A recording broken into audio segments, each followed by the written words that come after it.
तो हेलो दोस्तों, आप सभी का स्वागत है आज के इस नए वीडियो में नए टॉपिक के साथ। आशा करता हूं आप सभी बहुत ही मस्त होंगे और अपने अपने पढ़ाई में तेजी के साथ व्यस्त होंगे।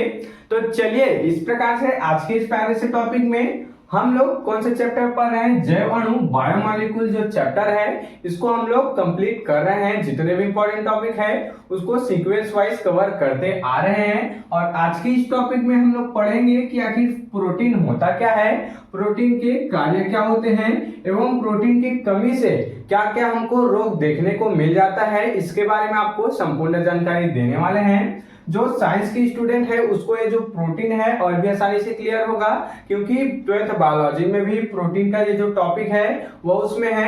इस कारण बायो वाले जो स्टूडेंट है उसको और भी ज्यादा अच्छे से समझ में आएगा। मैथ वाले हैं उनको भी यहाँ पर आसानी से क्लियर हो जाने वाला है। तो चलिए बिना किसी समय गंवाए आखिर ये प्रोटीन जो है वो होता क्या है इसको समझने का प्रयास करेंगे। तो देख सकते हैं क्या लिखा है यहाँ पर, प्रोटीन कार्बन हाइड्रोजन ऑक्सीजन से बने क्या होता है, एक जटिल कार्बनिक पदार्थ होता है।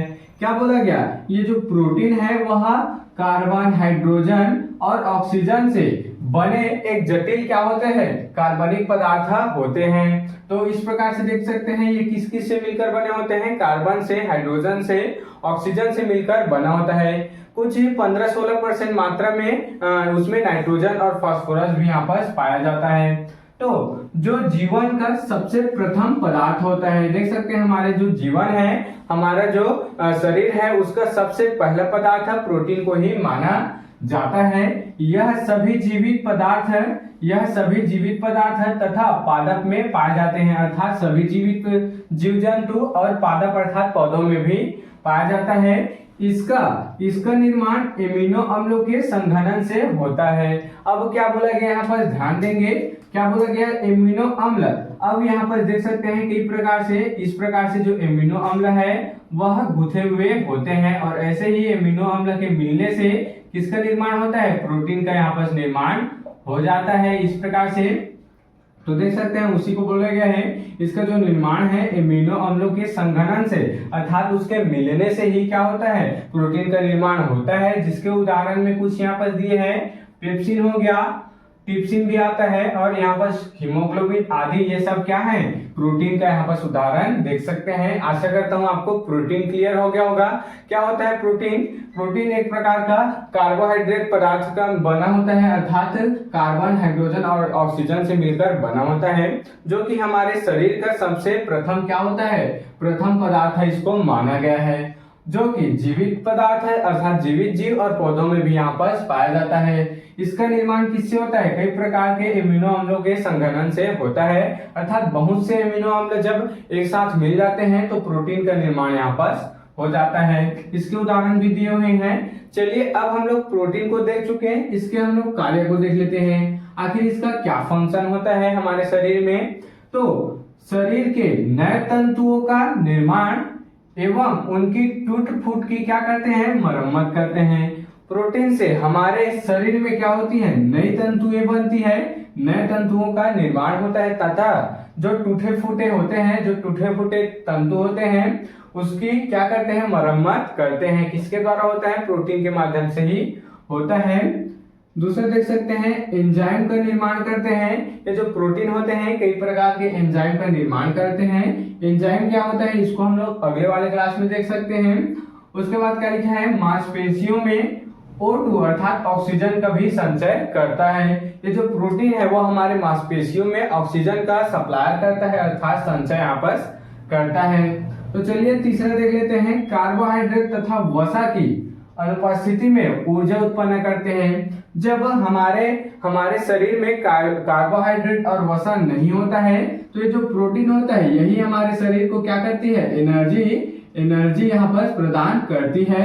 देख सकते हैं ऊर्जा प्रदान करती है। तो इस प्रकार से हम लोग प्रोटीन के कुछ कार्य को भी देख चुके हैं। आपके बुक में और भी बहुत सारे यहाँ पर कार्य देखने को मिल जाएगा, आप सारा उसको पढ़ लीजिएगा, आसानी से आपको समझ में आ जाएगा। चलिए यहाँ पर अब कमी से होने वाले रोग को देख लेते हैं, अर्थात प्रोटीन की कमी से कौन कौन से रोग हो सकते हैं इसको देखते हैं। तो इससे तो बहुत से रोग होते हैं, बहुत से हमारे शरीर को हानि होती है, लेकिन मुख्य क्या है यहाँ पर, शरीर में प्रोटीन की कमी से क्वासियोरकर, देख सकते हैं क्वासियोरकर का रोग के लक्षण दिखाई देते हैं। देख सकते हैं हमारे शरीर में क्वासियोरकर नामक रोग हो जाते हैं। इसके कई सारे हमको लक्षण दिखाई देते हैं, जैसे कि पहला, शरीर में सूजन आ जाती है प्रोटीन की कमी से। क्या होता है, क्वासियोरकर जो रोग होता है, और इसके लक्षण में क्या होता है, सूजन आ जाता है हमारे शरीर में। क्या आ जाता है, सूजन आ जाता है। दूसरा, त्वचा सूखी व बदरंगी हो जाती है। त्वचा हमारा पूरा क्या हो जाता है, सूख जाता है, सिकुड़ जाता है, और बदरंगी अर्थात फीका फीका पूरा त्वचा दिखाई देने लगता है। और तीसरे यहाँ पर लक्षण देख सकते हैं, यकृत की क्रियाशीलता क्या हो जाती है, कम हो जाती है। जो हमारी यकृत होती है उसकी क्रियाशीलता है, जो कार्य करने की क्षमता है, वह कम हो जाती है। इस कारण क्या होता है, दस्त होने लगता है। हमें क्या होने लगता है, प्रोटीन की कमी से दस्त यहाँ पर होने लगता है। अर्थात क्वासियोरकर जो रोग है उसके इस प्रकार से लक्षण दिखाई देते हैं। तो इस प्रकार से आज के इस प्यारे से टॉपिक में हम लोग प्रोटीन को समझ चुके, इसके कार्य क्या है, फंक्शन क्या है, इसको समझ चुके हैं, इसके कमी से होने वाले कुछ रोग को देख चुके हैं। तो आप इसके स्क्रीनशॉट यहाँ पर ले सकते हैं। तो आशा करता हूं कि आपको ये जो टॉपिक है प्रोटीन एवं इसके कार्य और कमी से होने वाले रोग आसानी से क्लियर हो गया होगा। अगर आपको ये जो टॉपिक है समझ में आया होगा तो मेरे इस चैनल को जल्दी से सब्सक्राइब करके बेल वाले आइकन को दबाकर प्रेस कर लीजिएगा, ताकि आपको मेरी ऐसी अच्छी इंफॉर्मेटिव वीडियो और अच्छे इंपॉर्टेंट वीडियो की नोटिफिकेशन सबसे पहले आप तक ही पहुंचती रहे, और आप क्लास 12 केमिस्ट्री की तैयारी अच्छे इंपॉर्टेंट टॉपिक के साथ कर पाए। तो चलिए फिर मिलते हैं किसी नेक्स्ट वीडियो में नए टॉपिक के साथ। तब तक के लिए जय हिंद, जय भारत।